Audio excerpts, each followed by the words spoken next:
Hello and welcome to a very brief midweek edition of the Rangers Women's Supporters Group podcast. I'm Alan and I'm giving you a quick roundup of a very pivotal midweek action in SWPL. Results that don't really affect us. Aberdeen drew 3-3 with Montrose on Tuesday night before some of our lone players shone last night, and the Wednesday games. Laura Berry and Kayla Jarden both scored for Motherwell as they win 4-2 at home against Spartans. Laura Berry with 2 penalties, Kayla Jarden with a bullet header. Megan Cunningham and Jen Ferguson both featured as Partick beat Hibs 3-2. Now, vital for our league chances, Glasgow City got a 2-2 draw at Airdrie against Celtic, which left us needing a result against Hearts to draw level at the top of the table. We started with Vic Hesson in goal, back three of Rachel McLaughlin, Cathy Hill and Nick Dock. On the wings were Brogan Hay and Lizzie Arnot, with Chelsea Cornett and Liv McLaughlin in the middle of the park. Rachel Rowe took a place on the bench as Jodie McCleary came in at number 10, and Rio Hardy and Kirsty Howitt started up front. The game started slow as Hearts suffered an injury to Georgie Hunter. Hopefully that's not as bad as it looks, but Rangers took an early lead. Rachel Rowe corner wasn't cleared properly by Hearts, and Chelsea Cornett struck a sweet volley heading for the top corner. Took a nick off the Hearts defender's head, but it was going in anyway. Absolutely fantastic technique by Chelsea, and she continues her scoring streak. It remained 1-0 at half time, and we had to wait before we got a second goal as Hearts opened up a little bit, and Rachel Rowe, who'd come on at half time for Brogan Hay, played through Lizzie Arnott for a first time finish. She finished with a left foot across the goalkeeper. We saw more changes. Tess Medag came on. Tess replaced Jodie McCleary and moved into the back three as Rachel McLaughlin moved up to the right wing. Sarah Ewens came on for Rio Hardy.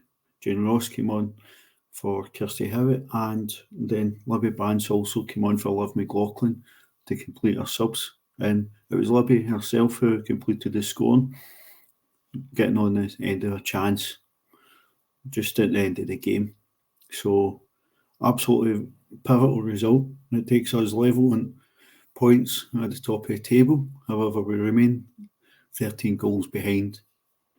The game on Monday night is heading for definitely the biggest attendance at Broadwood this season for us. It looks like the tickets may have sold out for the main stand, so keep an eye on tickets if you're looking for any, and hopefully more will be available in the coming days.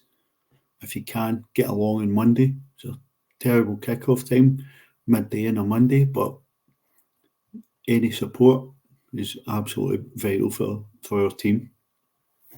Now, after the game, I did get a chance to speak to Lizzie Arnott first and then Joe Potter, so a quick listen to what both had to say.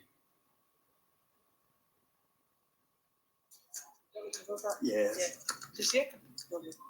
So, really good win, Lizzie. You faced a couple of different fullbacks. How is it for you facing them when they're changing wings? Obviously, just as a winger, I'll trust my ability to back myself to go inside or outside against any fullback. So you just need to get a gauge of what we're like, if they're going to, come tight or sit off. And once I got a few runs at the fullback, I could kind of see, I could go both ways. So I just tried to do that and deliver balls into the box. How are you enjoying the defensive side, playing wing back as opposed to a winger? Yeah, it's obviously different, but I think obviously having the guidance of Joe's massive, and we're just learning it each week, and I think it's something that it's never really been part of my game, but I think I'll just try and work on it week in, week out, and it's obviously just something I should just help the team out. Very pleasing to build on the momentum after the weekend. Is it just about one game at a time? Yeah. Keeping focused? 100%. I think, obviously we took confidence from that game at the weekend, and we brought that energy into tonight. And for us, it's just taking each game as it comes, as cliche as it sounds, but it's massive for us that we keep the squad together and fit, and we go again. Lizzie, so that was some of Lizzie Arnot's thoughts. Lizzie was chosen as a player to do post-match media, and I think it's fair to say Lizzie had a tremendous game. You know, hard to choose between Lizzie, Chelsea Cornet and Liv McLaughlin, who all had very, very impressive performances against a good Hearts side. But quick listen to what Joe has to say, and then we'll look at the Celtic game. So another game closer ticked off, or is it just really easy to keep the momentum going and just focus one game at a time and not look too far ahead? Yeah, I think that's the key for us. We do say it's one game at a time all the time, and we genuinely mean it.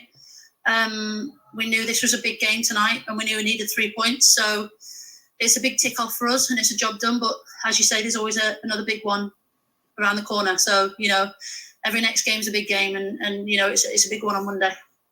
Did it change any of the approach to tonight's game, knowing that Hearts won our semi-final and we'll face them in the cup final? No. We knew what we needed to do to beat these tonight. As I said, it was one of those where last time we played them, we knew that it's not the performance was bad, because we got a lot of good things from that. We watched the game back, we picked the bones of it, and we pulled the good things from it. Don't get me wrong, we definitely pull the bad things from it as well.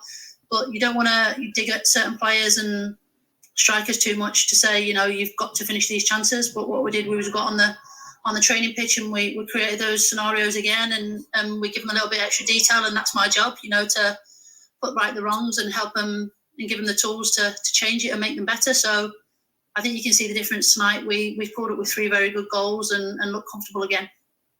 Your first year as a manager up here, how are you enjoying the pressure at the end of the season? Yeah, it's tough, but you know, this is what you come up here for. I always knew the expectation of it, and I knew the expectation of the club. You know what the rivalry is about, and you can feel it even more when you step into it. So you've got to relish these games. I was like it as a player. I love the big games. These are the ones that you wanted to play in. You know, you needed to puff your chest out and step up and try and produce a performance. And I think you can see that from many of our girls, you know, that step into the game and know they've got to perform, and they're definitely doing that just lately. Well,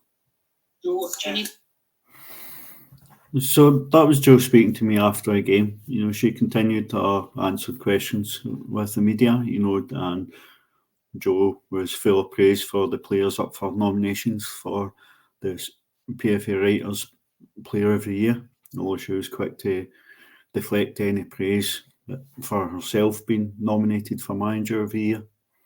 But you can listen to Joe talk all day, you know, she's showing great attention to detail. She's absolutely bought into what we want to achieve as fans, you know, and Joe Potter we absolutely trust. So massive game on Monday.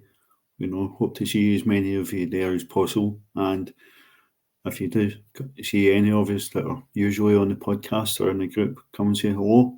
You know, we're always happy to chat away, and you know, it's been a great atmosphere there this season. So let's look forward to Monday. You know, let's trust in the team. We know what the team are capable of, and if the team believe in themselves as they should, then we should be celebrating on Monday. But let's not look any further away on Monday. Monday's our cup final. It has to be. It's the only way to be. Let's do this, Rangers. See you all soon.